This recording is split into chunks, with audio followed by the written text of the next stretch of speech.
Anyway, ini udah semua masuk ya, berarti ya. Ya, literally udah sih, Pak.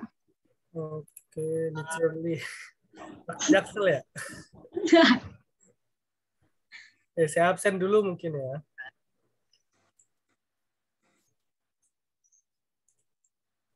Celita ada? Hadir, Pak. Jihan? Hadir, Pak. Aisyah? Hadir, Pak. Kamila? Hadir, Pak. Karima? Hadir, Pak. Khadijah? Khadijah atau Laila? Lupa saya. Tadi ada, Pak. Tadi ada? Iya, tadi ada. Khairun Nisa? Nggak ada cuti. Khonita? Hadir, Pak. Kurnia? Hadir, Pak. Latifa? Hadir, Pak. Hadir, Pak. Lu'lu'il Maknun? Ada? Hadir, Pak. Maharani? Hadir, Pak. Masyrifah? Hadir, Pak. Mawaddah? Mawaddah ada? Hadir, Pak. Melina Nasution cuti ya? Cuti ya? Pak. Iya, Pak. Miftah? Hadir, Pak. Inhatul Maula? Hadir, Pak. Ya, Salsabila? Hadir, Pak. Munitah? Hadir, Pak. Tia Salma? Ada, Bapak. Mutiara Fitri? Hadir, Pak. Nadia Almas? Hadir, Pak. Nadia Tasya? Hadir, Pak. Hadir. Nahdiah Nurul Islamiyah? Hadir, Pak. Nadra? Hadir, Pak. Nafa Awalia? Hadir. Terus Najiatul Fadilah? Hadir, Pak. Nashwa Amelia? Hadir, Pak. Nelly Nur Humairo? Hadir, Pak. Nelvi Rahmita? Hadir, Pak. Neng Astri Sofianti? Hadir, Pak. Neng Zenit? Hadir, Pak. Nestia? Hadir. Hikmatul Walidaini? Ada? Nikmatul Walidaini? Novi? Oke. Novi ada? Novi Muflihatuz Zahra ada? Novia Alifatul Fauzia? Hadir, Pak. Nur Anissa? Hadir, Pak. Oke. Tadi Novi Bapak Muflihatuz- Khadijah hadir. Udah. Oke. Oke. Novi Muflihatuz Bapak, Zahra. ya. Hadir, Pak. Oh, keren. Oke, good. Sudah aku absen semua. Ini kemarin kan teman-teman diminta untuk membaca, tapi laporannya itu bentuknya PowerPoint ya. Ada yang bikin 5, ada yang bikin sampai 10, kan maksimal 10 slide gitu ya. Cuma memang ada bukan beberapa ya, sebagian besar teman-teman itu membuat presentasi dengan cara memindahkan teks. Jadi saya agak pusing bacanya gitu. Kalau dipindahkan semua gitu ke teks. Dia membuat presentasi itu artinya poin-poin yang dianggap menjelaskan saja sebetulnya saya minta. Yang penting kan teman-teman baca pada dasarnya. Tapi ya saya menghargai itu presentasi yang sudah dibuat dan semua juga sudah saya nilai ya. Nilai akan bisa dilihat di Google Classroom. Pada kesempatan kali ini kita akan diskusi tentang naskah kuno dan teks lisan.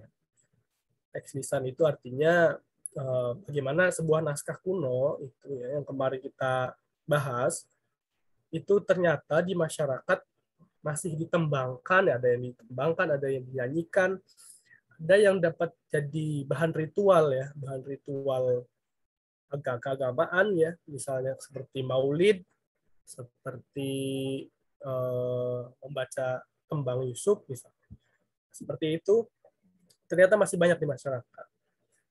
Nah, sebelum saya membahas itu, saya ingin minta berarti 5 orang ya dari teman-teman untuk menjadi perwakilan untuk mempresentasikan kemarin yang dibaca. 1 orang 1 slide aja, nggak usah banyak-banyak.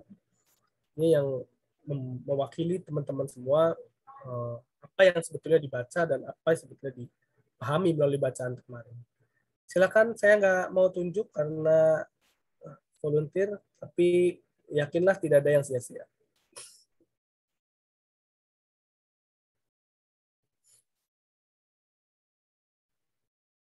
Ada yang bersedia?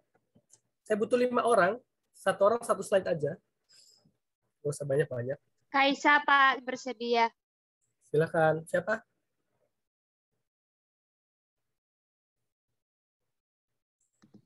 Saya mau, Pak. Silakan. Di share screen ya? Ya, boleh.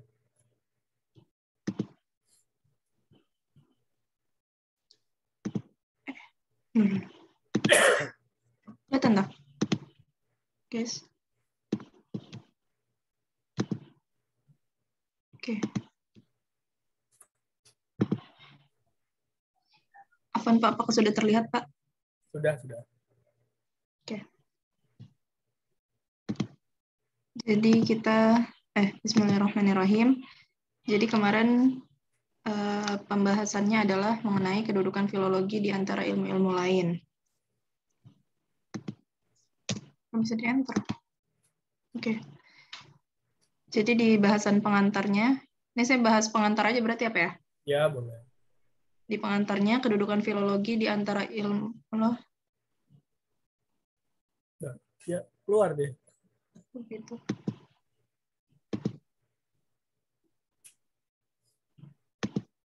Error. Maaf, Pak. Ya, ya santai aja, nggak usah buru-buru. Oh, hilang sih.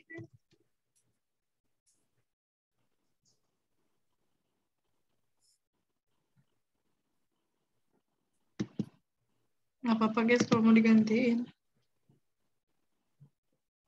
Yang lain barangkali ada yang mau?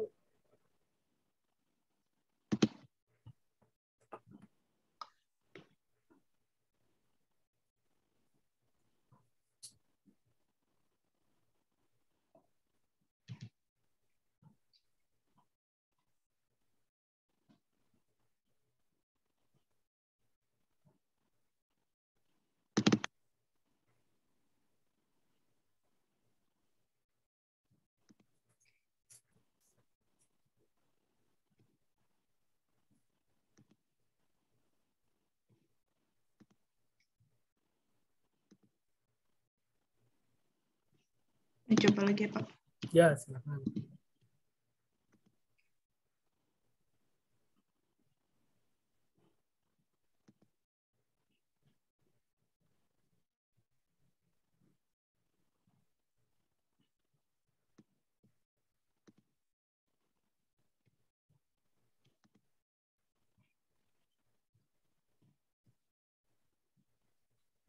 Oke, baik.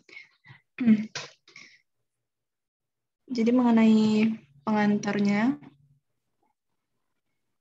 pada buku tersebut dijelaskan bahwa kedudukan filologi di antara ilmu-ilmu lain yang erat hubungannya dengan objek penelitian filologi, sehingga akan terlihat adanya hubungan timbal balik.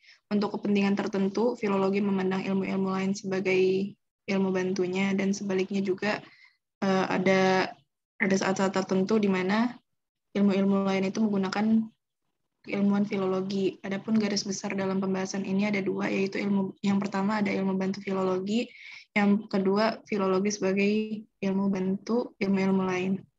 Kayak gitu, Pak. Oke, ya, terima kasih. Ya. Selanjutnya ada yang mau berbagi lagi? Siapa? Namanya Konita Hosen ya ininya ya? Di ini. Iya, Pak. Kalau di email Konita Hosen. Oh, oke.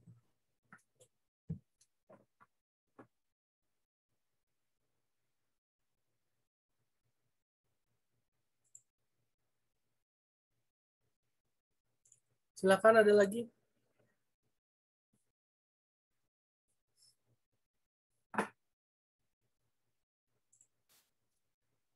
Konita, nilainya sudah saya tambahkan ya, silakan dicek. Terima kasih, Pak. Ayo, Pak, yang lain. boleh Pak. Siapa? Saya Pak Jelita. Julita, oke, silakan.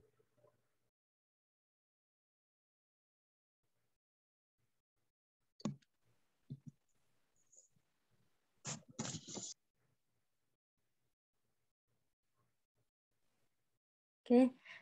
Lanjutannya Pak dari yang sebelumnya Pak? Lanjutannya aja. Lanjutan. Hmm. Tadi kan Konita pengantarnya ya, pengertian. Ya. Saya bahas objek filologi, jadi saya dapat di dalam bukunya ada 2 objeknya, yaitu disusun dari berdasarkan naskah dan teks. Dalam dunia filologi, istilah teks menunjukkan arti sesuatu yang abstrak, sedangkan naskah ialah sesuatu yang konkret. Oleh karena itu, pemahaman terhadap teks klasik hanya dapat dilakukan lewat naskah yang merupakan alat penyimpanannya. Maka filologi mempunyai sasaran kerja berupa naskah. Lalu, objek kedua dari tempat penyimpanan naskah. Naskah biasanya disimpan pada berbagai katalog di perpustakaan dan museum di berbagai negara. Kecuali di Indonesia, naskah-naskah teks Nusantara saat ini tersimpan di museum dalam 26 negara. Ada di Malaysia, ada di Thailand, dan sebagainya. Lalu sebagian lainnya tersimpan dalam koleksi perorangan, misal naskah Melayu, Aceh, dan Jawa. Lanjut Pak, atau yang lain? Selanjutnya apa lagi? Tujuan filologi. Saya membagi jadi 2, ada tujuan umum dan tujuan khusus. Tujuan umum filologi yaitu memahami kebudayaan suatu bangsa melalui hasil sastra, baik berupa tulisan maupun lisan. Yang kedua, memahami makna dan fungsi teks. Yang ketiga, mengungkapkan nilai-nilai budaya lama sebagai alternatif perkembangan kebudayaan. Lalu tujuan khusus filologi, yang pertama menyunting teks yang dipandang paling dekat dengan teks asli. Yang kedua, mengungkapkan sejarah terjadinya teks dan sejarah perkembangannya. Dan terakhir, mengungkapkan resepsi pembaca pada setiap kurun penerimanya. Oke, terima kasih. Selanjutnya ada lagi. Sama-sama. Jadi 3 orang lagi ya.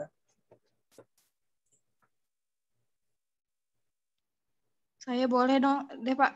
Silakan. Siapa namanya? Miftah. Miftah. Ya, silakan.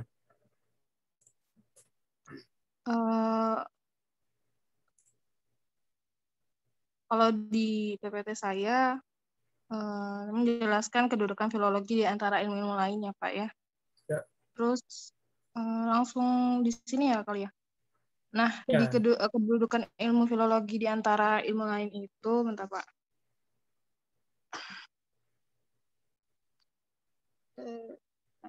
Mana.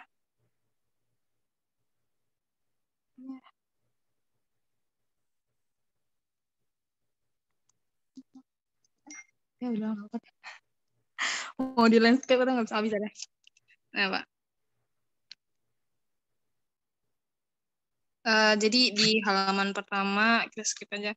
Halaman pertama ini saya menjelaskan dari awalnya, jadi kedudukan filologi itu di antara ilmu lain itu memiliki hubungan timbal balik, yang berarti di sini saya bikin filologi itu bisa menjadi ilmu bantu dari ilmu lain tertentu, dan juga ilmu lain itu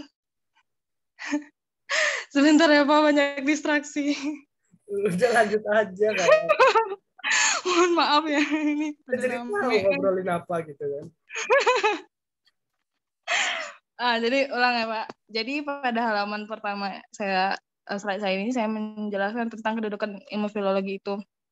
Di antara ilmu dengan ilmu lain itu memiliki hubungan timbal balik. Filologi itu bisa menjadi ilmu bantu dari ilmu lain, dan ilmu lain yang tertentu itu bisa jadi ilmu bantu dari filologi. Saya langsung menjelaskan bahwa ilmu filologi menjadi ilmu bantu di slide ini. Salah satunya ilmu lain yang bisa menjadi ilmu bantu bagi filologi itu adalah ilmu linguistik.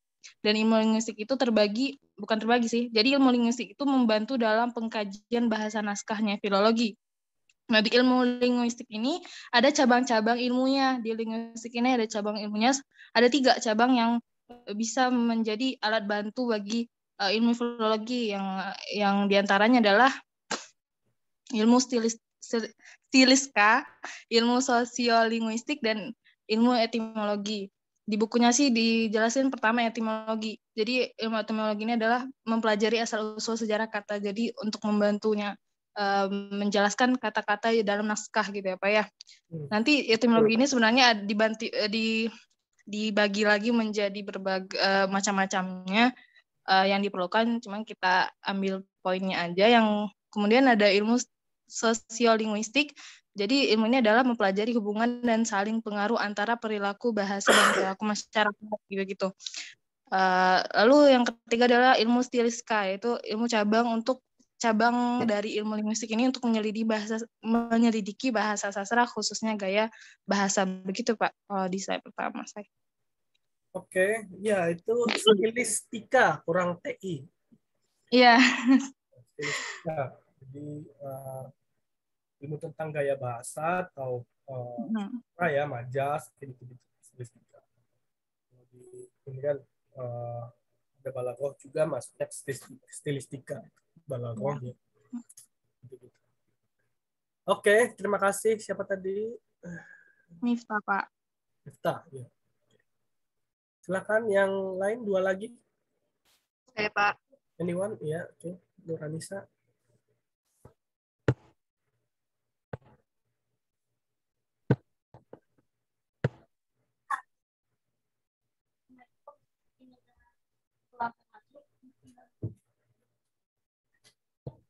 Kelihatan nggak Pak? Belum. Nah, baru.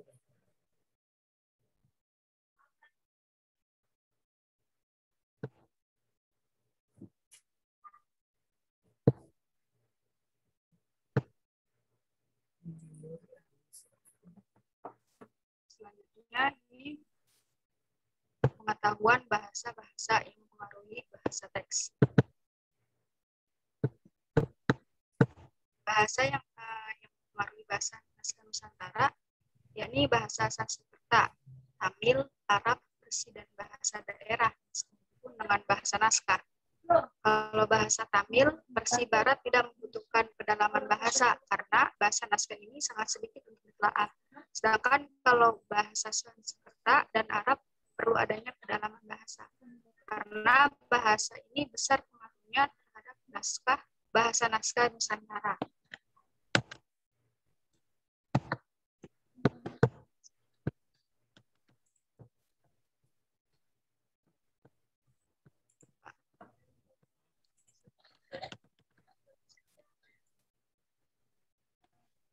Sudah, Nuranisa?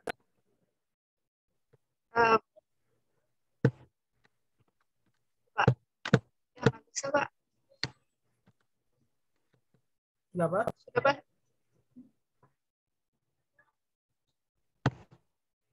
Bahasa seperti itu dalam pengajian. Pertama kan ada bahasa Sanskerta. Nah, dalam pengkajian naskah-naskah Jawa, terutama Jawa Kuna, pengaruh bahasa ini kan sangat besar.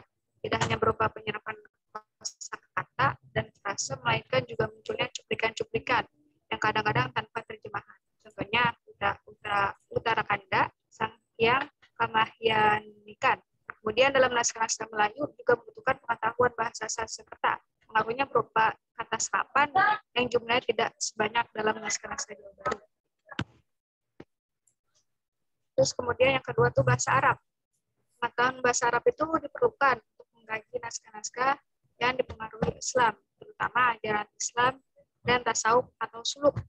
Dalam naskah tersebut banyak terlihat kata-kata, frase, kalimat, ungkapan, dan iklan-iklan dalam bahasa Arab, seperti pendahuluan disusun dalam bahasa Arab. Contohnya naskah-naskah karya Hamzah Fansuri, Syamsuddin As-Samatrani, Nuruddin Aranari, Abdul Rauf Nusantili, misalnya Syarabul Ashikin. Udah Pak. Oke, terima kasih. Siapa? Nur Anissa ya. Silakan, berarti satu orang lagi. Siapa yang sedia? Nur Anissa.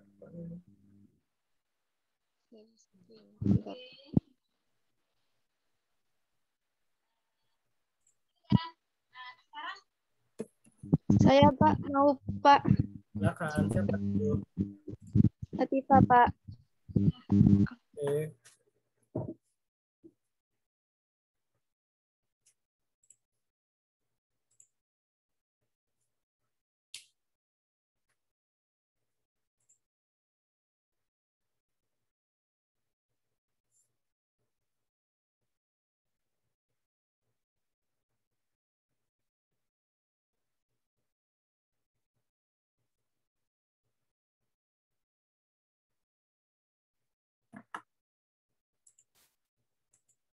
Siapa tadi Ya, yang nggak bisa share screen Pak.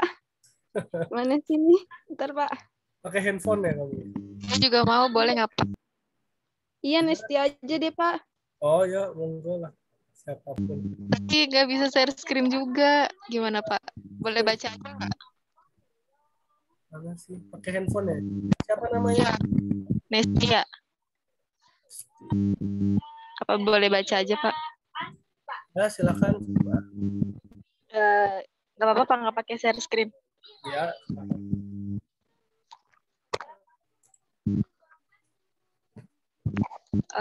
Berdasarkan cara menerangkan dan menilai karya-karya sastra, ada tipe-tipe pendekatan kritik tradisional menjadi 4. Yaitu pertama pendekatan mimetik, terus menonjolkan aspek-aspek referensi, acuan karya sastra dan kaitannya dengan dunia nyata. Yang kedua pendekatan pragmatik, menonjolkan pengaruh karya sastra terhadap pembaca atau pendengarnya. Terus yang ketiga pendekatan ekspresif, yaitu menonjolkan penulis karya sastra sebagai penciptanya. Dan yang terakhir pendekatan objektif, yaitu menonjolkan karya sebagai instruktur otonom. Lepas dari latar belakang sejarah dan terdiri serta apa sih? Kemudian dalam sastra muncul suatu cabang yang relatif baru, yaitu sosiologi sastra, suatu ilmu yang melakukan pendekatan terhadap sastra dengan mempertimbangkan segi-segi kemasyarakatan. Hal-hal ini yang dipermasalahkan antara lain yang pertama ada konteks sosial pengarang, terus bagaimana pengarang mendapat naskah profesionalisme ke pengarang masyarakat yang dituju si pengarang. Nah, yang kedua sastra sebagai cermin masyarakat. Terus yang terakhir fungsi sastra dalam masyarakat. Pendekatan ini lebih bersifat ekstrinsik sehingga dirasa lebih dekat kepada pendekatan teks-teks lama selama ini. Ya, sudah Pak. Oke, terima kasih Nestia. Ya, teman-teman sudah baca bahwa filologi atau kajian tentang ilmu pernaskahan ternyata merupakan ilmu bantu ya. Kalau di pesantren, teman-teman dulu belajar ilmu nahwu, ya, belajar ilmu sorf, ya. Itu kan biasanya ilmu nahwu, ilmu sorf, kemudian dan sebagai ilmu bahasa terutama itu kan biasanya dipakai untuk mengkaji kitab-kitab fikih, ya kan? Kitab tafsir, kitab-kitab akhlak, kitab-kitab akidah, kitab-kitab tasawuf dan sebagainya. Itu dengan pengetahuan dan pemahaman terhadap ilmu-ilmu bahasa Arab itu akan sangat membantu seseorang memahami teks bahasa Arab yang dibacanya saat itu. Filologi itu ibarat kata seperti itu ya. Kalau teman-teman sebagai anak pesantren atau entah itu modern atau salaf ya, itu biasanya mempelajari bahasa Arab di tahun pertama itu kan tujuannya untuk teman-teman bisa memahami teks-teks yang nanti akan diajarkan. Ya, bahasa Arab itu kan sebagai alat. Nah, begitu juga dengan filologi. Filologi itu kan apa? Makanya dia bisa beririsan. Misalnya kitabnya kitab filsafat. Nah, berarti untuk baca kitab filsafat yang pakai teks kuno itu, nah itu tentu harus menggunakan perspektif filologi. Nah, ada satu contoh misalnya tadi kalau nggak salah Jelita ya bilang bahwa ada objek filologi. Filologi itu pertama ada naskah, ya. Tadi ada disebutkan naskah atau manuskrip. Nah, kalau naskah bahasa Arab atau manuskrip serapan bahasa Inggris. Tapi dua-duanya dipakai gitu dalam istilah KBBI juga dipakai. Jadi kita sepakati manuskrip atau naskah. Naskah atau manuskrip itu adalah benda, ya intinya gitu ya, atau sesuatu yang konkret. Sesuatu yang konkret itu sesuatu yang bisa dipegang. Ini contohnya kayak gini nih. Nah ini saya contoh foto aja ya. Tapi kalau kita di kelas mah enak, nanti bisa dibawakan manuskrip. Nah ini sebutnya adalah manuskrip atau naskah, ya. Karena dia berupa buku, ya, kodeks, ada sampulnya, ada kayak kertas, kemudian ada juga di sini ada nomornya itu kan ya. Nah bentuknya seperti ini, artinya sesuatu yang memang bisa dilihat, sesuatu yang bisa dipegang ya atau dirasakan oleh indera peraba kita gitu. Ya, itu perlu diingat-ingat. Kalau naskah itu barangnya gitu ya. Kalau naskah atau manuskrip. Nah, tadi disebutkan juga ada satu lagi, ternyata naskah itu mengandung teks. Nah, mengandung teks ya. Teks itu artinya sesuatu yang abstrak. Yang abstrak itu, nah, misalnya naskah ini tertulis tafsir Jalalain misalnya. Di sini sudah saya tafsir Jalalain ya. Ternyata naskah kuno ini adalah naskah kuno tafsir Jalalain gitu. Sebentar. Nah, ini teksnya ini. Yang bisa dibaca nih teks. Dia kan nggak bisa dipegang ya, artinya dibaca gitu ya. Ini nggak bisa dipegang, artinya bukan bentuk fisik. Nah, ini teksnya. Nah, ini kitab tafsir Jalalain, naskah kuno dari Kuningan, Jawa Barat. Nah, ini artinya teman-teman harus bisa membedakan mana naskah, mana teks. Jadi ketika ditanya mana naskahnya, ini Pak, nih dipegang atau ini tersimpan di mana? Ini apa teksnya biasanya gitu. Apa teksnya tafsir Jalalain? Gitu ya. Nah ini yang udah rapuh ya, bisa lihat. Ya ini sih sebenarnya pekerjaan saya tiap hari ngurusin beginian. Jadi naskah-naskah kuno ini salah satunya adalah dulunya tuh seperti ini gitu. Kalau teman-teman bisa menikmati hasil cetakan gitu ya yang sekarang bisa dibeli di toko kitab, bahkan sekarang udah bisa dibeli di Shopee, gratis ongkir dan sebagainya gitu ya, atau di Tokopedia atau di marketplace lain gitu ya. Nah, kalau dulu itu teman-teman bisa bayangkan dulu itu para ulama atau santri lah ya, itu menyalin naskah kunonya itu sendiri seperti ini. Bagaimana dia ketika pesantren tuh ya gini nyalin. Artinya bukan beli cetakan gitu. Bentuknya bukan cetakan tapi udah seperti ini. Nah, kalau orang nyalin itu kan biasanya nah, teman-teman juga kan sering dulu waktu SD atau bahkan dulu waktu pesantren gitu kan misalnya memindahkan satu teks ya. Misalnya nulis surat Al-Baqarah misalnya. Dari Al-Qur'an ke buku tulis. Teman-teman kan kadang suka keliru ya. Entah itu kalau sekarang mah tinggal dicoret atau apa gitu kan. Nah, teman-teman juga kadang suka kebalik-balik. Misalnya surat Al-Kafirun itu kan la a'budu ma ta'budun, terus wala antum dan seterusnya gitu-gitu kadang suka kebalik-balik. Nah, nulisnya ternyata salah gitu. Nah, itu kalau dulu zaman naskah kuno, zaman abad ke-18, abad ke-19, mau nyoret-nyoret tuh kadang rumit, kadang makan jadi jelek. Biasanya, nah itu artinya ada kesalahan penulisan, ada kesalahan atau human error gitu ya, yang disebabkan oleh manusia Nah, disitulah letak filologi, membetulkan.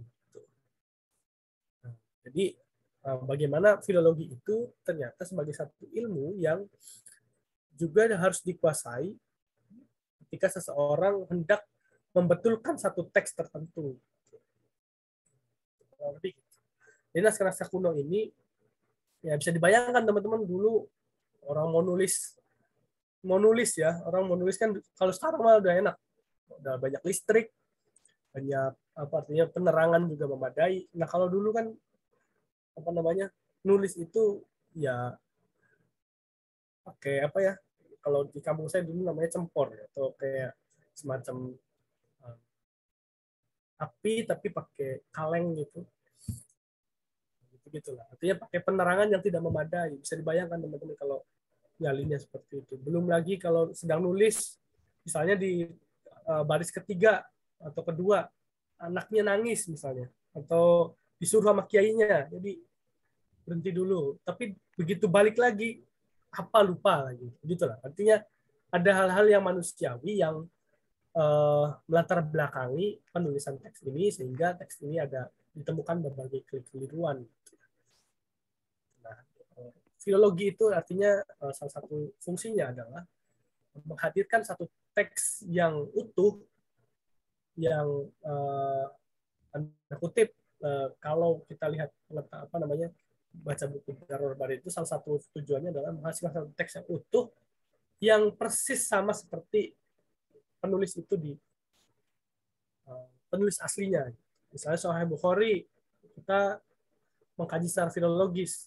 Artinya seorang filolog itu mentahkik atau menulis kembali Sahih Bukhari dengan format yang sekarang sesuai dengan yang dulu. Gitu. Jadi kayak semacam kalau dulu seperti apa, ini ada yang salah dibenerin, yang keliru dilurusin gitu. Artinya gitu. Filologi itu seperti itu. Nah itu penjelasan dari teman-teman yang tadi presentasikan. Ya, filologi itu kenapa dia bisa menjadi alat bantu yang saling terkait, karena memang teksnya sendiri itu beragam. Artinya tidak cuma Islam doang, ada juga Jawa kuno, ada juga Sanskerta, bahkan prasasti, kan itu juga bisa menjadi salah satu teksnya sebagai kajian filologi. Kemudian ada juga bahkan yang tertulis di bambu gitu ya. Seperti itu, artinya filologi itu sangat luas. Hingga teman-teman sangat bebas menentukan sebagai seorang, misalnya sebagai seorang berpreferensi Jawa, tentu silakan belajar yang Jawa, pesantren, Irgon, dan sebagainya. Kurang lebih seperti itu. Sebelum saya lanjutkan, saya pengen teman-teman kita bareng-bareng nonton satu video yang kebetulan saya juga ngedit video ini 2 tahun yang lalu. Ya, 2 tahun yang lalu benar pas. Jadi ini adalah satu video tentang bagaimana naskah kuno milik salah seorang pemuka agama di Minangkabau, di Padang, Sumatera Barat. Dan di sana itu manuskrip kuno atau naskah kunonya itu disimpan di surau ya, kalau di istilah di sana itu surau. Surau itu ya kalau di sini kan tentu beda fungsinya dengan musola, dengan santren. Justru kalau surau itu lebih luas fungsinya, karena di surau itu tidak hanya orang sholat atau ibadah, tapi di sana juga diajarkan berbagai pengetahuan. Artinya pengetahuan kayak pesantren ya, mengkaji kitab-kitab, ada yang hafalan Al-Quran, ada juga yang sampai belajar silat di surau ini.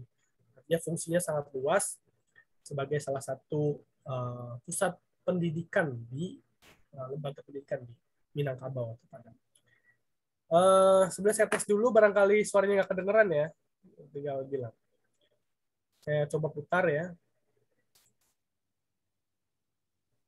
Untuk manuskrip adalah surau. Jadi surau secara terdengar suaranya? Dengar Pak. Dengar Pak. Disimak baik-baik jika ada yang ditanyakan ya terkait dengan manuskrip kuno yang ada di surau ya, atau ya secara umum gitu. Silakan ditanyakan. Tempat yang terpenting untuk manuskrip adalah surau. Jadi surau secara tradisional dapat dikatakan menjadi api tungku, yaitu semacam the center of excellence.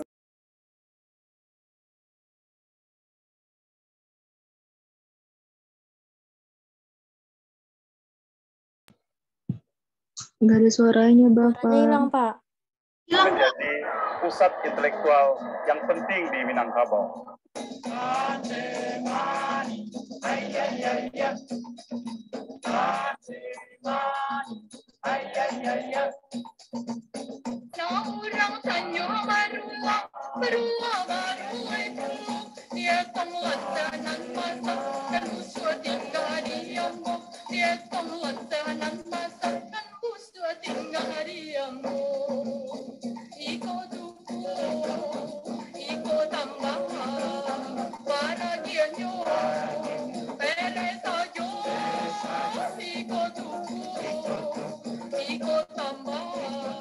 Ada beberapa surau yang sampai saat ini masih ada proses penyalinan naskah.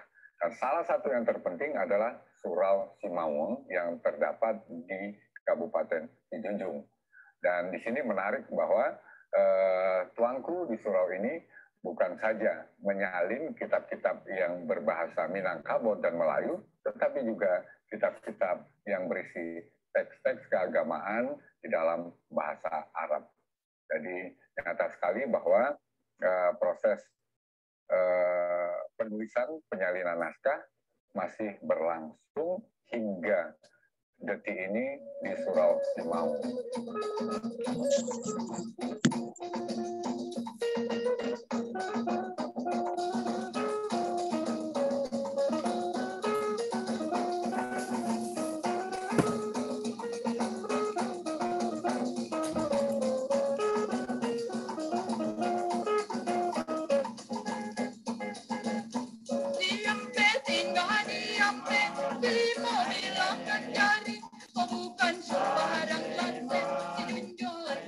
Tugas kita sekarang tentu saja memanfaatkannya untuk kehidupan masa sekarang. Dari segi akademik, keragaman naskah itu tentu saja berpotensi untuk penelitian di berbagai disiplin ilmu. Dalam bidang praktis misalnya, naskah-naskah tersebut bisa dimanfaatkan untuk pengembangan wisata religi di Surau Simawon. Setiap tahun, surau ini didatangi oleh ribuan penziarah untuk melakukan ziarah, mengingat, mengenang guru di surau ini. Namun sayang, naskah-naskah yang ada di surau ini tidak pernah diketahui oleh para penziarah. Tentu saja, naskah-naskah ini bisa dimanfaatkan untuk pengembangan wisata religi ziarah.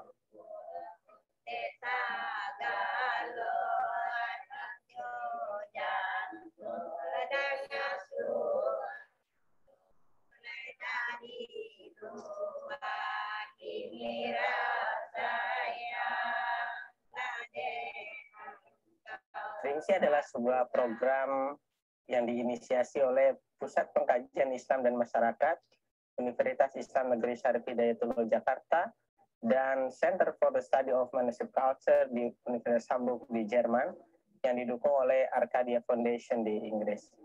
Program ini dimaksudkan untuk memperhatikan dan melestarikan peninggalan-peninggalan masyarakat masa lalu dalam bentuk naskah-naskah kuno. Ada dua alasan penting yang mengapa program ini perlu untuk dilaksanakan. Yang pertama adalah kondisi dan fakta bahwa naskah-naskah di Asia Tenggara ini berada dalam jumlah yang sangat melimpah, namun tidak berada dalam kondisi yang baik, tidak berada dalam kondisi yang memprihatinkan. Oleh karena itu, alasan kedua kemudian menguatkan bahwa mengapa naskah-naskah itu tidak diperhatikan, karena ada banyak faktor, misalnya yang pertama adalah ketidakpedulian dari masyarakat itu sendiri.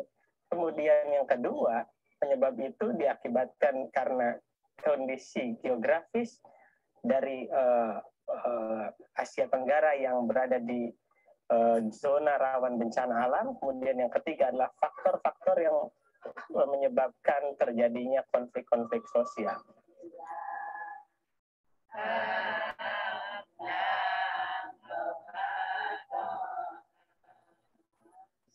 Sejauh ini, penelitian saya tentang kebencanaan gempa bumi berbasis manuskrip, teks kebencanaan tentang gempa bumi semuanya ditulis dalam bahasa lokal, baik di surau-surau lain Minangkabau, di Perpustakaan Nasional Republik Indonesia Jakarta, di Cirebon, termasuk di Perpustakaan Leiden Belanda. Naskah-naskah tersebut tentang gempa bumi ditulis dalam bahasa Jawa dan Melayu. Sementara di Surau Simau Sejunjung ini kita temukan naskah gempa bumi dalam bahasa lokal dan juga dalam berbahasa Arab. Menariknya, naskah-naskah gempa ini ditulis secara berurut dalam satu naskah. Berbeda dengan naskah gempa di tempat-tempat yang lain. Cuma naskah gempa itu adalah merupakan bagian atau terselip dalam satu naskah dan hanya berisi satu teks. Inilah membuktikan bahwa Surau Simau khususnya ini dan pada umumnya juga surau-surau di Minangkabau mempunyai hubungan yang erat para ulamanya dengan ulama-ulama yang ada di Timur Tengah.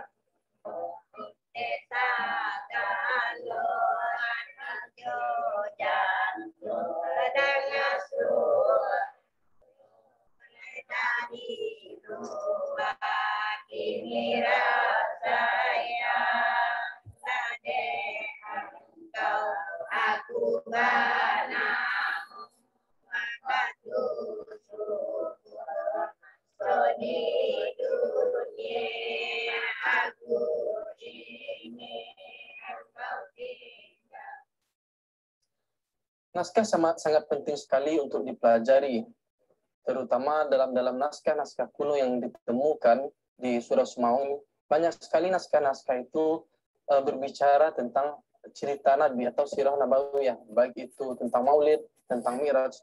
Namun teks-teks itu dikemas dalam bentuk nazam. Ini bagaimana orang-orang terdahulu itu mengingat sebuah cerita lewat nazam. Kenapa cerita itu harus dinazamkan? Agar cerita itu dapat diingat, karena nazam itu dapat dilakukan setiap waktu. Contohnya saja, ada namanya nazam kematian. Nazam kematian itu selalu dibaca oleh jemaah-jemaah tarekat Sataria ketika mereka berziarah. Jadi ketika mereka datang untuk berziarah itu, teks-teks itu dibaca kembali. Jadi teks-teks lama itu hidup kembali di masa sekarang ini. Nah, harusnya orang-orang sekarang ini memulai tradisi itu kembali. Kita banyak ketahui bahwa anak-anak SD, SMP, dan SMA itu sudah tidak mengenal lagi cerita-cerita Nabi. Itu kenapa? Karena tidak ditradisikan.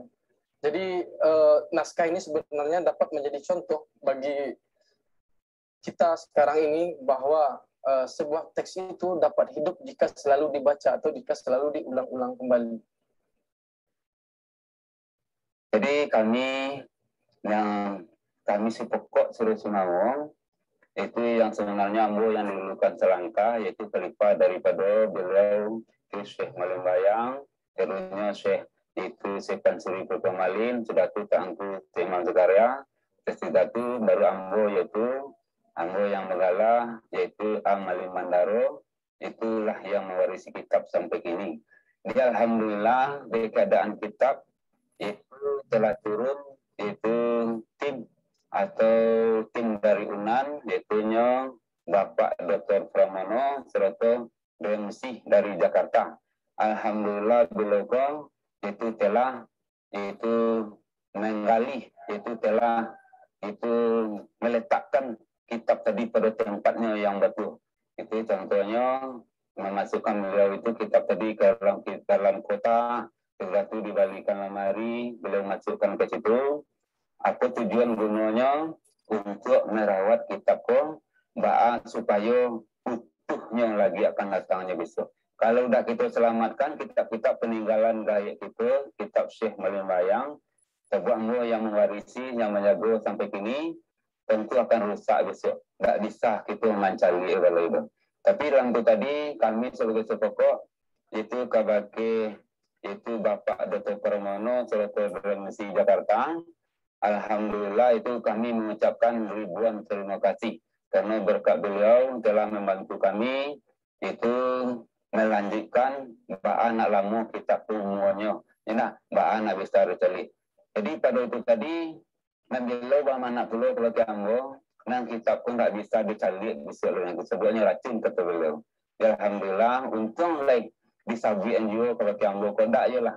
Lama-lama ambo dia.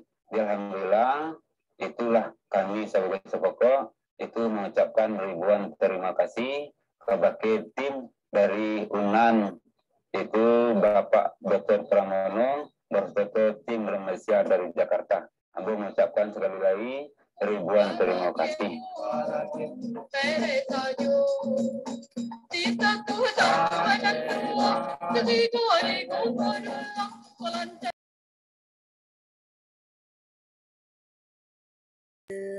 Terima kasih semua sudah nonton. Ya, kira-kira apa yang didapat dari video tadi? Ketemuan.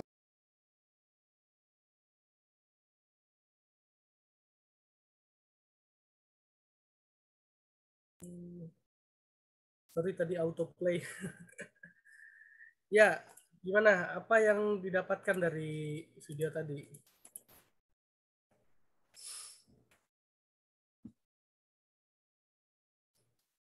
Jadi di video tadi dijelaskan bahwa ternyata di Minangkabau ya, di Sumatera Barat, di Padang sekitarnya Bukit Tinggi gitu ya. Itu salah satunya adalah ada naskah kuno Maulid ya. Tadi disebutkan bahwa ada kisah-kisah Nabi yang dibacakan dengan cara dinyanyikan atau dinazomkan atau ditembangkan gitu ya. Apa namanya, narasumber menjelaskan bahwa kalau tidak dinyanyikan ya orang akan lupa. Dan itu kita bisa lihat bahwa sampai seusia ibu-ibu tadi yang udah sepuh ya, udah tua, ternyata masih dengan lancar ya. Dan tadi di awal juga saya menjelaskan bahwa bagaimana seorang penyalin naskah kuno pada zaman dulu itu tidak semudah sekarang. Gitu. Jadi di awal video juga teman-teman nonton bahwa ada pemilik naskah kuno itu dia masih nyalinin juga gitu kitab-kitab kunonya gitu. Teks-teks naskah kunonya itu disalin juga masih sampai saat ini. Tentu kertasnya kertas yang baru. Nah kalau dulu itu memang banyak kendalanya dan belum lagi kalau misalnya tintanya habis, wah susah nyarinya. Harus beli ke pasar dulu, harus kemana dulu. Artinya konsentrasinya juga akan lihat lebih apa namanya, lebih terdistraksi gitu ya dengan hal-hal seperti itu. Kalau sekarang ya kalau tintanya habis ya pulpen beli gampang banyak gitu ya. Kalau dulu kelemahannya seperti itu. Kemudian dijelaskan juga bahwa naskah kuno ternyata di Sumatera Barat itu ternyata ada naskah kuno tentang gempa, ya. Tentang apa namanya ramalan gempa itu ada juga ternyata di sana. Tadi dijelaskan bahwa di sana itu ada naskah kuno tentang gempa yang ditulis dengan bahasa lokal, bahasa Melayu, dan ada juga yang ditulis dengan bahasa Arab. Nah, itu membuktikan bahwa filologi atau naskah kuno juga mengandung banyak teks yang bukan hanya tentang keagamaan, tapi juga tentang ilmu-ilmu lain, ilmu-ilmu geografi, kemudian ilmu-ilmu ya seismologi gitu ya. Dan terbukti sampai saat ini teman-teman kalau install aplikasi di Play Store itu ada BMKG ya. Itu hampir tiap minggu gempa. Peringatan gempa tuh di Sumatera Barat, atau 1 bulan sekali itu pasti ada gempa walaupun tidak sebesar beberapa tahun yang lalu ya. 2008 atau kapan itu yang gempa di Padang. Itu artinya masyarakat itu merekam memori kolektif atau merekam ingatan yang ada yang dialami gitu ya tentang gempa dalam naskah kuno. Itu artinya filologi ternyata bisa bersinggungan dengan ilmu lain. Tadi dijelaskan, teman-teman menjelaskan, ada yang menjelaskan bahwa filologi itu saling terikat satu sama lain atau saling memiliki hubungan satu sama lain. Artinya karena di naskah kuno itu banyak sekali ilmu-ilmu pengetahuan yang lintas disiplin gitu, cuma keagamaan aja, tapi juga banyak tentang sastra, bahkan sejarah terutama ya, kemudian bahkan cerita ya, atau kisah-kisah para nabi. Jadi banyak hal-hal yang sangat berkaitan dengan filologi. Bicara tentang gempa ya, saya punya satu foto tentang naskah kuno ya, naskah kuno tentang gempa yang ada di Indramayu. Harus saya tampilkan dulu.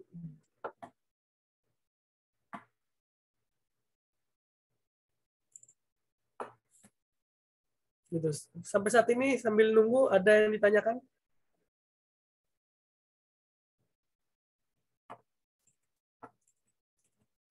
Ada yang ditanyakan, teman-teman semua? Apa sudah lapar rupanya?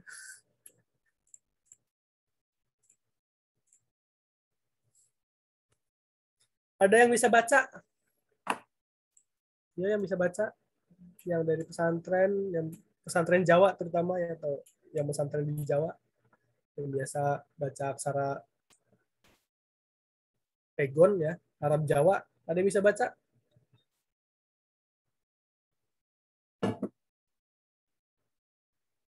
Halo, sudah dengar suara saya? Dengar, Pak. Iya, Pak, dengar, Pak. Ada Tapi yang bisa saya baca nggak nggak bisa nih? bahasa Jawa. Khadijah, Pak. Orang Jawa tuh Khadijah, Khadijah, Pak. Khadijah. Mana Khadijah? Iki, apa sih Iki? Oh, Iki lain dalam. kirain dalam anyoto. Kanggo. Lango, apa sih Pak tulisannya mepet-mepet banget. Weruhi. Terus nih, Palama. Oh. Ini mah kayaknya Jawa itu Jawa apa? bukan Jawa yang anu. Jawa apa sih? Jawa Kromo. Palamatan ini. Ya, terus? Ing dalam, pokoknya adanya ing dalam aja. Bulan. Kawiko. Nana. Yang nggak tahu. Nah, ini kalau kita baca bareng-bareng ya. Ikilah ing dalem anyatakaken ngaweruhi palamataning lindu. Tahu lindu kan yang bahasa Jawa? Pernah dengar istilah lindu nggak? Tidak. Nah, lindu itu gempa. Gempa. Bahasa Jawa. Lindu. Bahasa Sunda juga lindu kalau nggak salah. Lini. Nah, indalem. Saya tanya rindu, Pak. Lini, Pak. Sunda mah. Lini. Kenapa? Lini, Pak. Sunda klini. Lini, Pak, Sunda. Lini, Pak. Lini. Oke, lini. Ya, lindu, lini ya sama-sama L lah Bu depannya. Ya, lindu, ing dalem rolas bulan kawi kanana. Nah, jadi inilah bab yang menyatakan tanda-tanda gempa dalam 12 bulan. Artinya bulan Islam ya, Muharram gitu ya. Hijriah, artinya bulan-bulan Hijriah. Jadi ini salah satu naskah kuno tentang gempa ya. Ternyata dulu itu dipelajari loh di pesantren gitu. Nggak cuma orang-orang dulu kan pesantren itu mempelajari ilmu agama itu tidak hanya ilmu agama artinya secara praktis ya, itu akidah atau fikih, tasawuf atau yang lainnya. Tapi orang-orang dulu itu yang pesantren dulu ya tentu dibekali juga dengan ilmu-ilmu seperti ini, ilmu yang sangat berguna bagi kehidupannya di masyarakat. Nah, itu yang salah satu naskah kuno tentang gempa.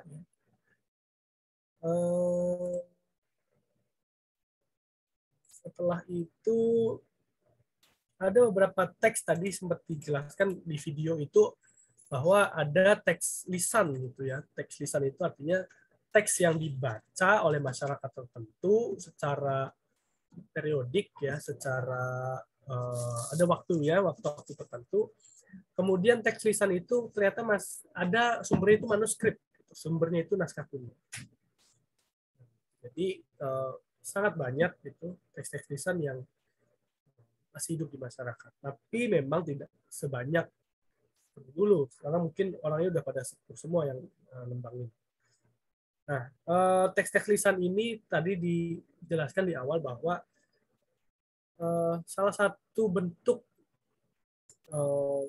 teks lisan yang punya kearifan lokal, yang punya daya ingat yang kuat oleh masyarakat, itu digunakan oleh salah satunya adalah oleh orang Minangkabau ya. Tadi disebutkan bahwa orang Surau Simawang itu kalau nyanyiin atau mengingat kisah Nabi itu pakai teks Maulid yang ditembangkan dengan versi Melayu yang tadi. Salah satunya itu. Tapi memang di Indonesia sendiri naskah kuno itu ya perlakuannya masih belum menyenangkan ya, saya kira. Masih belum memadai. Naskah-naskah kuno itu masih serak di masyarakat, masih banyak sekali naskah-naskah kuno yang butuh perbaikan, butuh perhatian dari para, entah itu pemerintah, sarjana, bahkan para masyarakat itu sendiri. Contohnya saya misalnya di Indramayu ya, di Indramayu, kampung saya sendiri gitu, itu masih banyak naskah kuno yang ya masih sembarangan gitu, meletakkannya atau merawatnya juga masih belum memadai. Saya ingin tunjukkan satu foto tentang naskah kuno, bagaimana perawatan naskah kuno di masyarakat itu masih sangat jauh dari kata memadai. Nah, misalnya ini, saya mendapati naskah kuno itu dalam kantong kresek seperti ini, kantong plastik ya, warna merah. Nah, ternyata di dalamnya adalah naskah kuno, aksaranya Jawa, ya Hana Caraka, isinya adalah tentang pajak. Ya. Pajak bumi bangunan, pajak sawah, pajak pada masa kolonial, pada masa penjajahan Belanda. Ini di plastik ya. Kemudian saya juga menemukan satu naskah kuno ternyata tidak hanya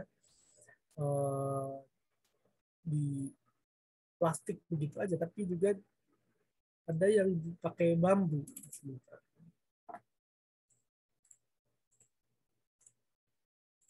Jadi pakai bambu seperti ini yang di kardus ya. Ini naskah kuno itu dimasukin ke bambu.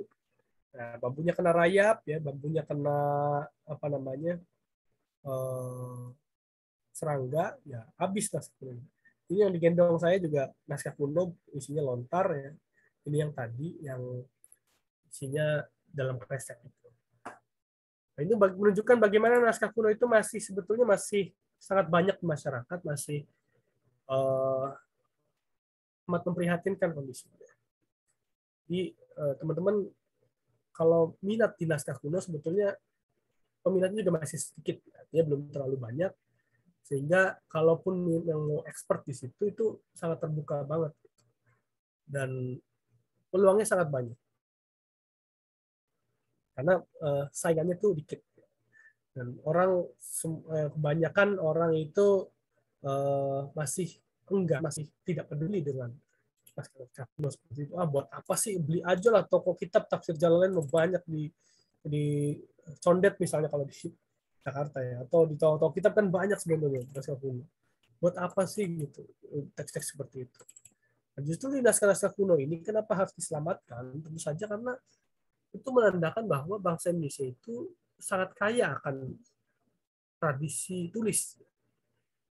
Bahwa bangsa Indonesia itu tidak buta huruf. Salah besar kalau kita disebut orang yang buta huruf. Karena justru dengan adanya hal-hal seperti ini, naskah kuno itu apa ya, menjadi bukti bahwa orang Indonesia itu dari dulu terpelajar. Memang kalau baca aksara Latin ya sama aja misalnya nyuruh orang Belanda yang umum ya, artinya bukan peneliti, suruh baca aksara Jawa, dia juga dibilang buta huruf. Artinya seperti itu, bahwa menunjukkan bahwa bangsa Indonesia itu sudah apa ya, mapan secara ilmu pengetahuan. Wong zaman Wali Songo aja lawannya itu pada ngilang gitu ya, pada pakai ilmu-ilmu yang luar biasa gitu. Artinya seperti itu. Kenapa Wali Songo itu kan ada di Nusantara misalnya menyebarkan agama Islam,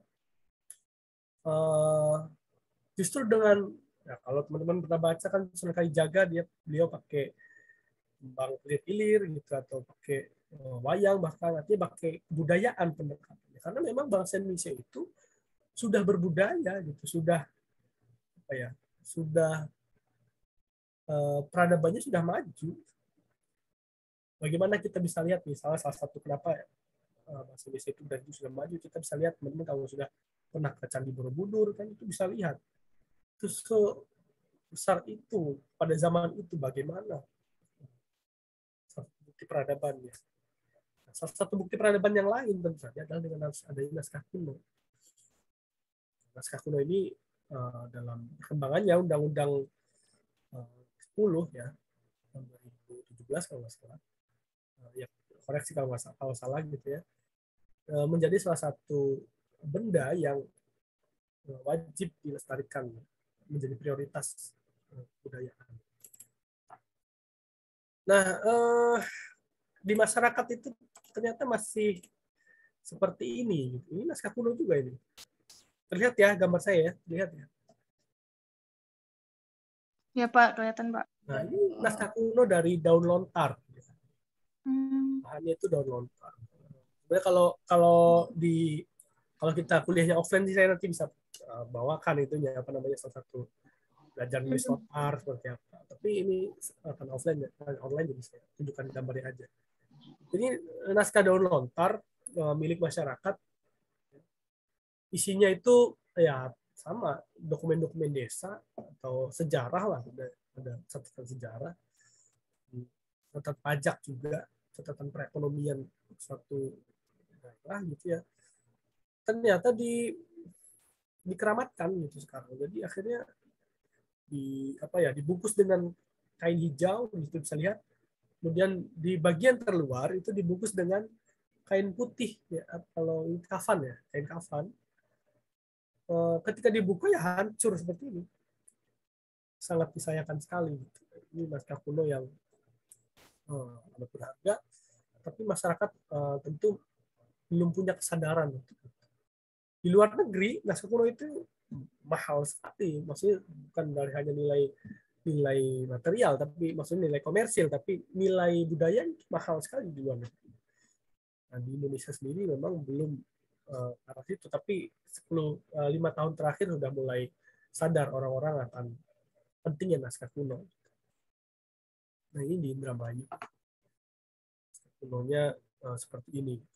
Nah, kalau misalnya pernah saya tanya, Pak, ini kalau apa namanya, ada ritual tertentu nggak sih buat naskah kuno ini? Ada, Mas. Dia kalau bulan Maulid ya, atau Mulud ya kalau istilah orang sana, itu kita apa namanya, kita percikin pakai air kembang. Wah, ya rusak dalamnya, Pak. Iya, memang kayak gitu, Mas. Ini ya apa namanya ritual. Ini udah hancur ya. Ini yang nggak bisa diselamatkan. Sangat disayangkan sekali ya. Tapi ya itulah kondisi kita di Nusantara. Sampai sini ada yang didiskusikan, bertanya atau apa gitu. Nah, ini kitab-kitab kuno juga. Ya, ini yang di masyarakat. Kalau di masyarakat biasanya ya kayak gini, sampulnya udah lepas gitu ya. Apa namanya, halamannya juga udah nggak komplit. Karena naruhnya juga nggak memadai gitu ya. Atau meletakkannya itu tidak sesuai dengan porsinya.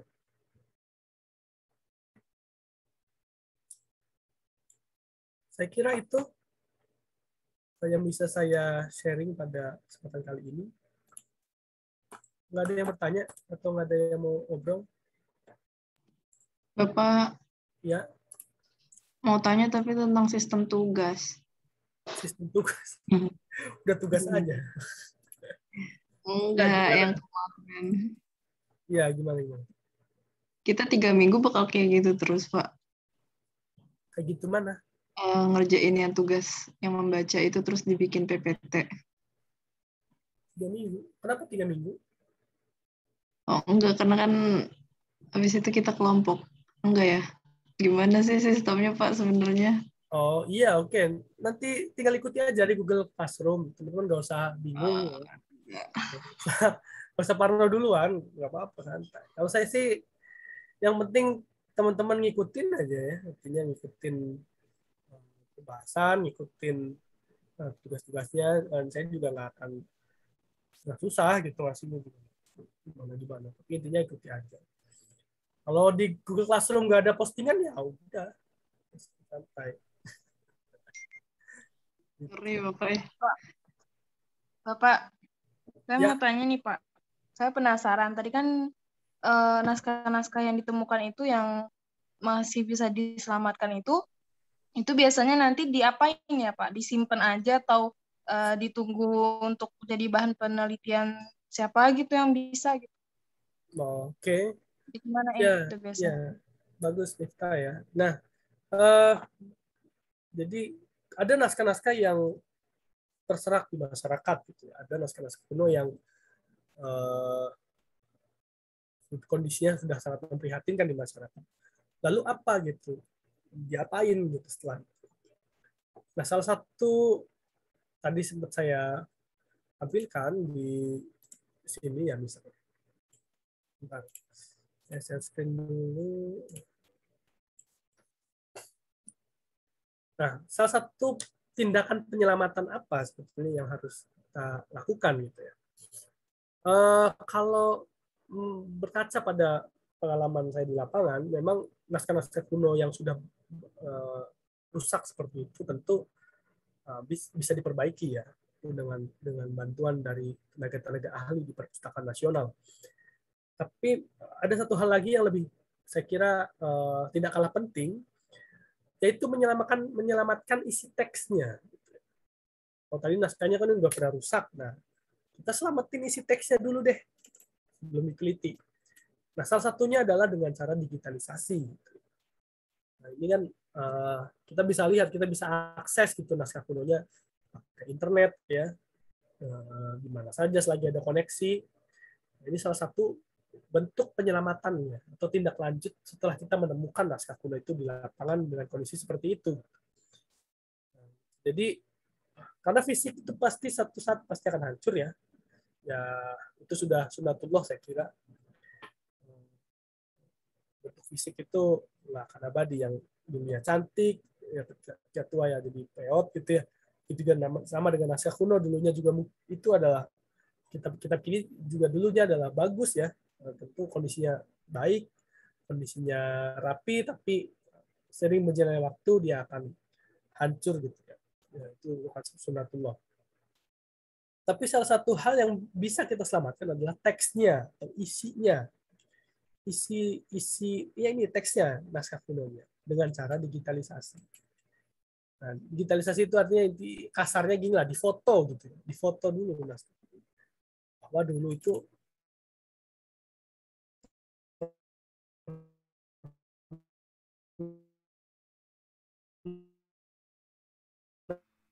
Suara putus-putus, Pak. ada di satu tempat. Jadi ditemukan di cara untuk menindaklanjuti temuan naskah kuno itu adalah salah satunya adalah digitalisasi. Digitalisasi itu alih media dari fisik ke bentuk digital. Kalau sekarang kan zamannya udah canggih ya, udah digital. Nah, salah satunya adalah ini. Kita mendigitalisasi naskah kuno. Tujuannya apa? Supaya teman-teman yang ada di IKI ini, di prodi IAIT ini, bisa mengakses atau bisa membaca naskah kuno sesuai dengan aslinya, tanpa harus ke lapangan. Tentu saja ke lapangan ya diperlukan, tapi paling tidak teman-teman bisa baca naskah kunonya. Karena banyak sekali kasus, misalnya kita temukan naskah kuno di lapangan, misalnya hari ini saya ketemu dengan pemilik naskah kuno, besok itu belum tentu naskah kunonya masih ada. Atau bahkan tahun depan, nanti tahun depan aja lah ketemu lagi. Itu belum tentu naskah kunonya masih ada di sana. Bisa jadi, misalnya kemungkinan terburuk, misalnya kena bencana, misalnya, atau bahkan oleh ahli warisnya gitu ya, oleh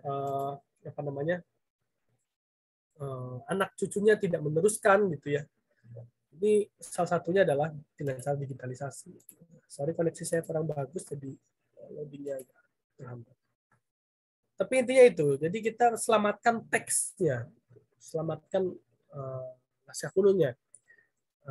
Secara fisik tentu, kalau bisa tentu secara fisik juga. Tapi paling tidak teksnya itu bisa kita selamatkan terlebih dahulu. Lebih gitu ya, Miftah ya. Jadi enaknya zaman sekarang itu portal-portal naskah kuno itu banyak banget. Ada seratusan kali atau puluhan ya. Puluhan tentang naskah kuno yang bisa diakses secara gratis. Jadi teman-teman kalau mau, apalagi ketika kondisi pandemi saat ini ya, itu teman-teman bisa akses naskah kuno dari mana saja. Ini saya buka misalnya Perpusnas ya. Perpusnas punya portal namanya Kastara. Nah, ini Kastara nih. Kita bisa lihat Kastara naskah kuno. Nah, itu kita bisa lihat. Sudah banyak. Kita bisa akses secara gratis. Ada Kiamat, ada Hikayat, ada Mukhtasar, apa gitu ya. Nasihatul Mulk, Mawahib Ar-Rabbaniyah. Sangat udah sekali zaman sekarang, enak banget. Tentu saja naskah kuno secara fisiknya penting, sangat penting, tidak kalah penting. Namun sebagai seorang akademisi, tentu saja kita harus melihat mana yang sekiranya bisa kita selamatkan terlebih dahulu. Tentu kalau secara fisik butuh biaya yang mahal ya, butuh biaya yang tidak sedikit untuk memperbaiki naskah kuno. Hanya di Indonesia itu wewenangnya itu dilimpahkan ke Perpustakaan Nasional. Kalau secara lembaga perorangan ya agak susah gitu, karena biaya yang mahal. Tapi biaya yang murah atau yang paling kita bisa memungkinkan itu dengan cara mendigitalisasi seperti ini.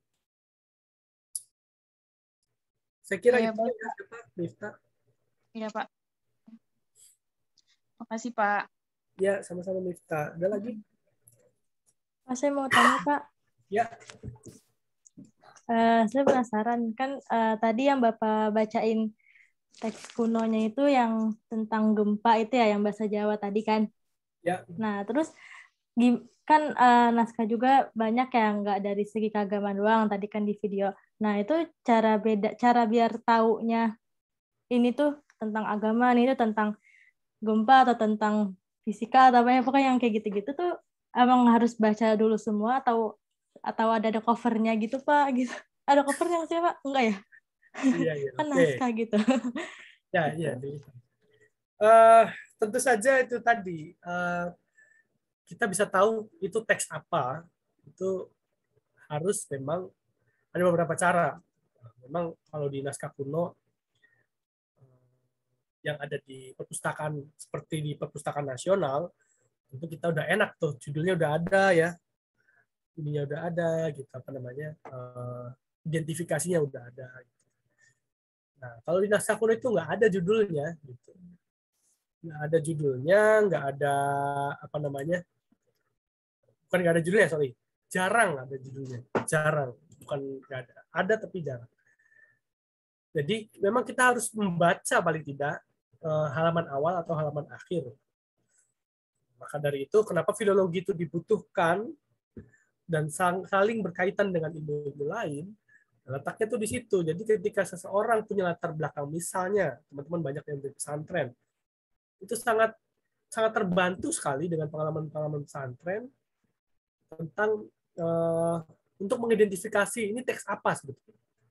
Misalnya al-kalamu huwa lafzul murakkabu. Nah, ini apa, teks apa ini namanya? Kalau orang non pesantren kan mungkin ya tanda kutip, atau yang belum pernah ngaji kitab tertentu yang ada teks al-kalamu huwa lafzu itu, ya bingung nih kitab apa ya. Tapi kalau udah pernah ngaji kan, oh ini jurmiyah gitu misalnya. Nah, tapi memang ada beberapa cara untuk mengidentifikasi. Saya tunjukin satu naskah kuno dari Cirebon ya. Naskah kuno dari Cirebon.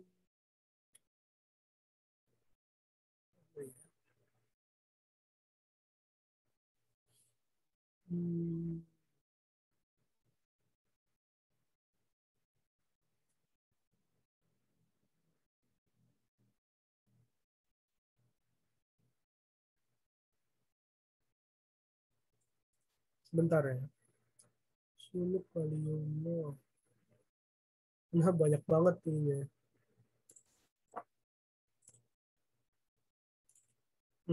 Iya nih.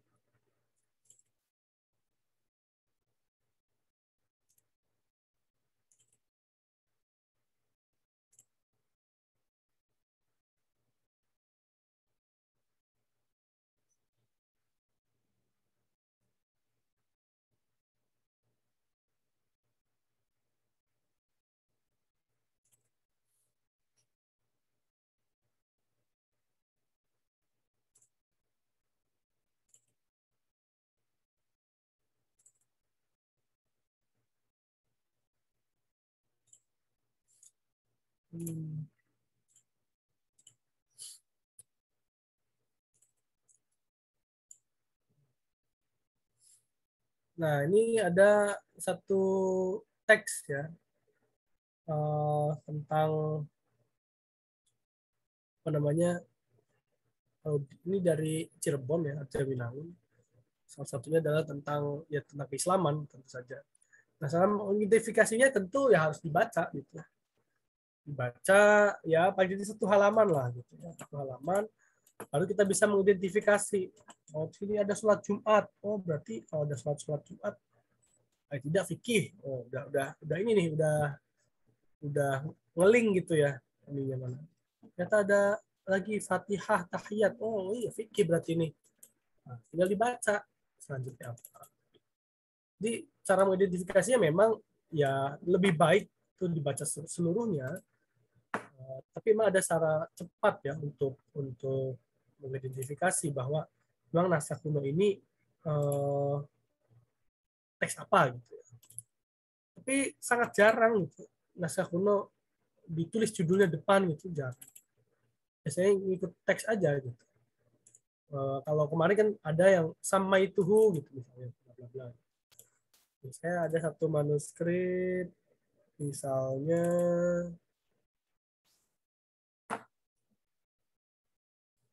nah ini nih. Nah, saya bisa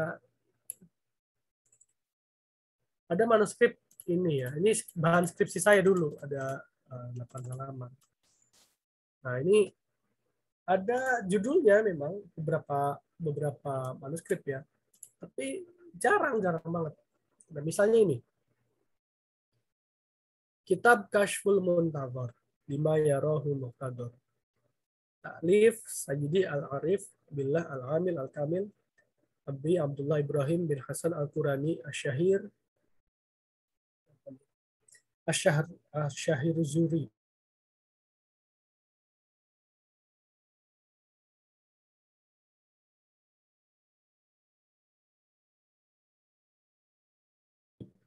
Qaddasallahu sirrahul aziz. Ada segitiga seperpolanya. Jadi nggak ada cover di depan.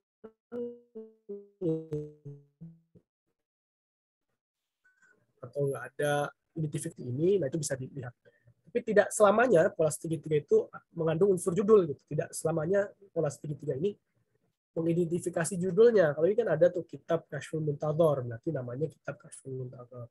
Dikarang atau karangan atau karya Sayyidi Arifillah Ibrahim bin Husain Al-Qurani. Nah, seringkali juga ada si pemilik ya, pemilik naskah kuno atau yang nulisnya itu sering juga suka nulisin gitu. Nah, ini di teks yang agak nyilang ini sebelah sini ya. Teks segitiga sampai tam nih, amin ya, sampai amin tam gitu ya, selesai. Di sini ada ininya nih. Ada catatannya ternyata. Malaka al-Faqir ya. Pemilik ternyata ini. Ternyata ini nama pemiliknya nih. Nah, Al-Faqir wal Haqir, Al-Haqir wal Haqir, Muhammad Idrus Ibnul Faqir Al-Butuni, Badruddin Al-Butuni. Nah, ini nama pemiliknya gitu. Ada seperti itu. Jadi ada yang ngarang, ada juga yang kadang juga ditulis pemilik. Tapi ini jarang kali. Karena dari itu kenapa filologi itu membutuhkan ilmu lain, karena dia juga amat diperlukan untuk mengidentifikasi teks-teks itu teks apa. Itu ya. Siapa tadi? Pak. Dita. Tadi masih bingung tadi apa pengarang sama pemilik bedanya apa, Pak? Tinggal terlalu itu. Pengarang sama pemilik bedanya apa? Kalau pengarang itu kan yang apa namanya mencetuskan ide atau menulis kitab itu, atau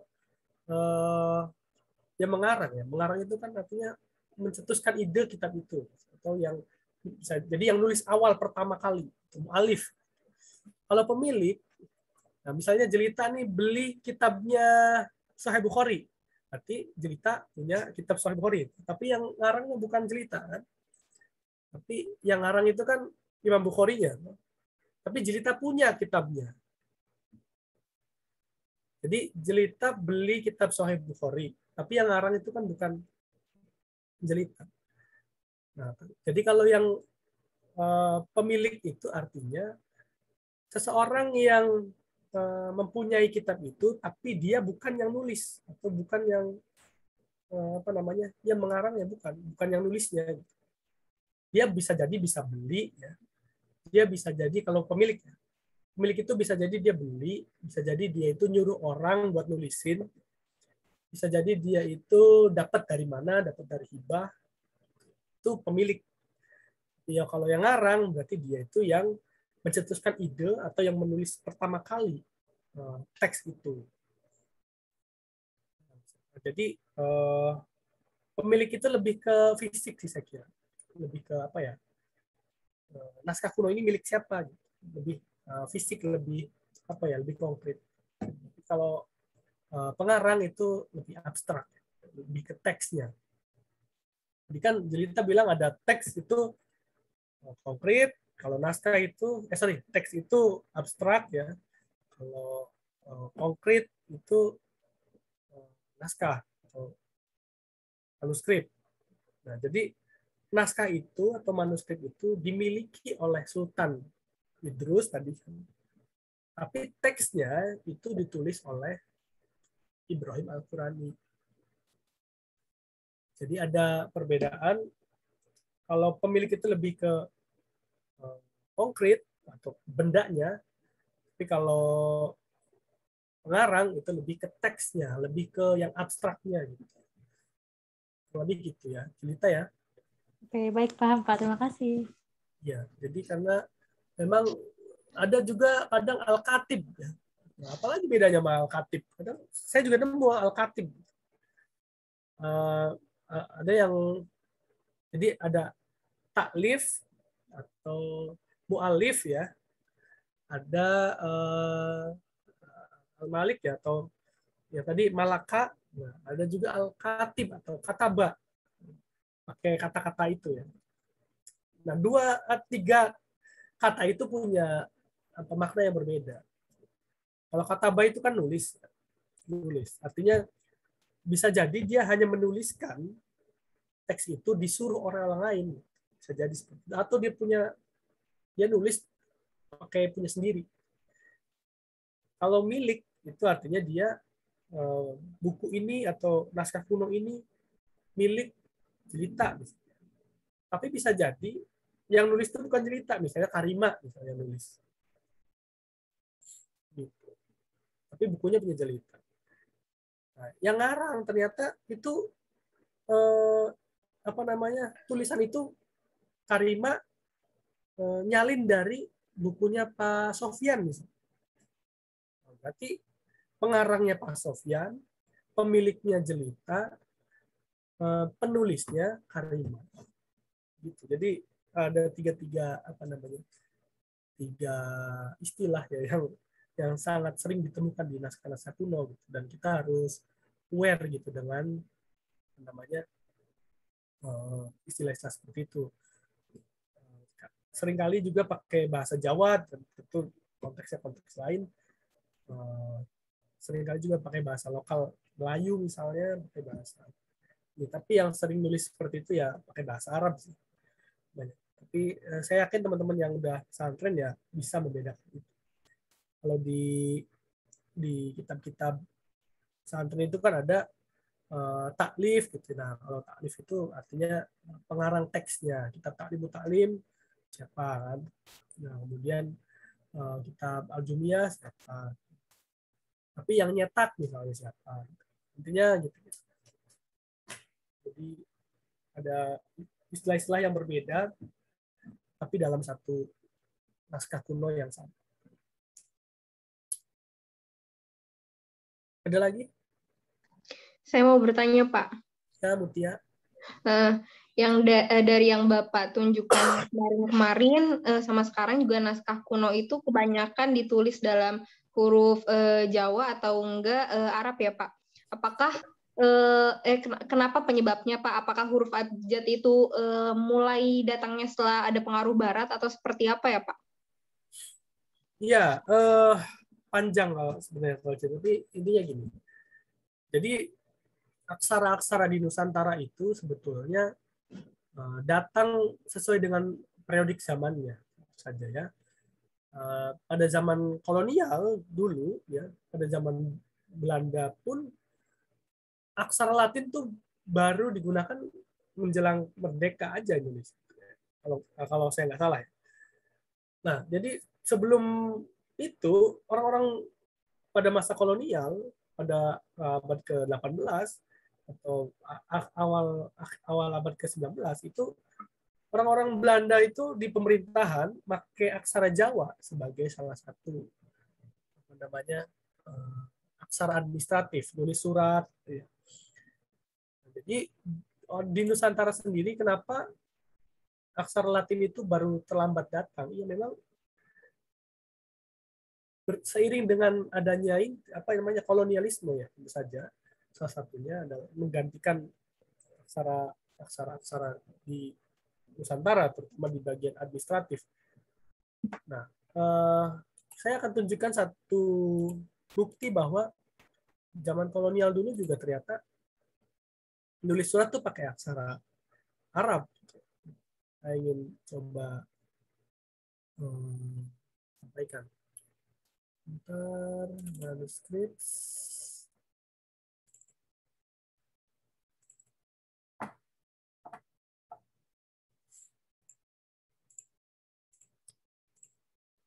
Bisa terlihat ya? Bisa, Pak. Ya. Ini salah satu surat ya, surat Kesultanan Cirebon ya. Pada zaman Belanda. Di sini ada capnya, itu ada cap kerajaannya. Sultanannya. Ini pakai aksara Jawa. Dia nulis surat komunikasi ya, nulis surat itu pakai aksara Jawa ke orang Belanda. Artinya apa? Orang Belanda pun atau orang-orang pada zaman kolonial itu ternyata mengikuti sistem yang ada di kita saat itu juga.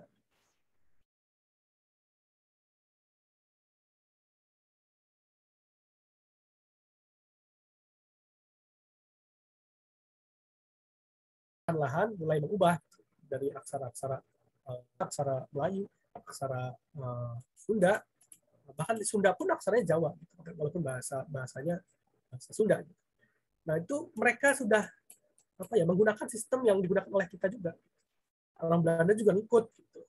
Tapi perlahan-lahan mereka mengubah itu menjadi aksara Latin pada awal abad ke-20.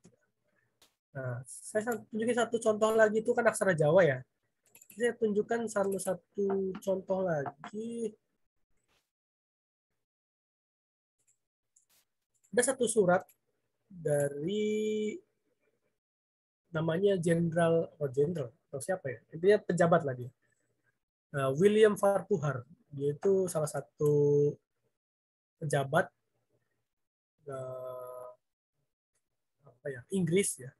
Pejabat Inggris pada zaman pendudukan Inggris di Nusantara yang bermukim di Singapura pada tahun 1818. Nah, ini Sultan ngirim surat ke jenderal Inggris, dia nggak pakai aksara Latin, dia pakainya aksara Melayu atau aksara Jawi dengan bahasa Melayu. Di sini ada tulisan wasyamsu wal qamar wan nujum.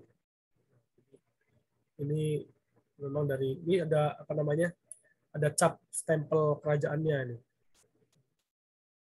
Terus di sini aksaranya aksara Jawi, aksara Melayu, aksara Arab berbahasa Melayu. Nah itu. Nah lalu gimana orang-orang Inggris, orang-orang penjajah kolonial itu membaca surat ini? Nah tentu mereka juga punya juru tulis kan, biasanya juga ada juru baca atau yang kalau sekarang kan sekretarisnya yang surat menyurat itu. Nah kemudian mereka menulis balasannya itu dengan dengan aksara Jawi lagi, bukan aksara Latin. Nah tapi lama-kelamaan akhirnya aksara ini mulai digeser gitu. Awal abad ke-20 menjelang Indonesia merdeka itu mulai tergeser dengan adanya aksara Latin. Gitu. Adanya terutama sih pas ada mesin cetak buku gitu ya, atau penerbitan itu mulai tergeser gitu aksara Jawi ya, atau aksara Jawa. Bedanya Jawi dan Jawa itu beda. Jawa itu ya Jawa gitu, di Pulau Jawa. Aksaranya Hanacaraka yang tadi saya tunjukkan. Kalau Jawi pakai I. Nah, itu aksara Arab pakai bahasa Melayu, disebut Jawi. Jadi ada upaya menggeser atau ada pergeseran antara aksara-aksara Nusantara yang tradisional ke aksara Latin gitu, pada akhir abad ke-19 atau awal abad ke-20. Terutama pada masa cetak, masa-masa mesin-mesin cetak mulai masuk, atau penerbitan buku modern itu udah mulai masuk di Indonesia. Kayak gitu ya, Mutia ya. Iya, Bapak. Jadi dulu juga orang Belanda itu ya kolonial ya pakai aksara-aksara tradisional kita juga.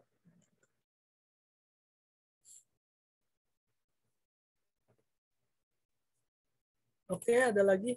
Saya kira cukuplah sampai di sini. Nanti saya tugasnya di share aja. Tapi kayaknya tadi saya ngelihat WhatsApp-nya siapa tadi yang pakai HP. Itu kayaknya banyak banget tugasnya. Enggak, Pak, itu enggak Pak, itu kan.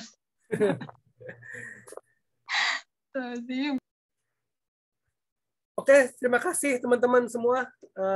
Saya pamit. Kalau ada yang belum di absen? Tadi aku Hadira ya, Bapak. Ya, Khadijah. Oke, saya kira cukup ya. Saya mohon maaf kalau ada kesalahan. Ya, kami juga. Teman-teman semoga semua selalu sehat ya. Amin. Iya, Pak. Juga. Amin, Bapak juga. Stay healthy, Pak. Sehat, Pak. Assalamualaikum warahmatullahi wabarakatuh. Waalaikumsalam.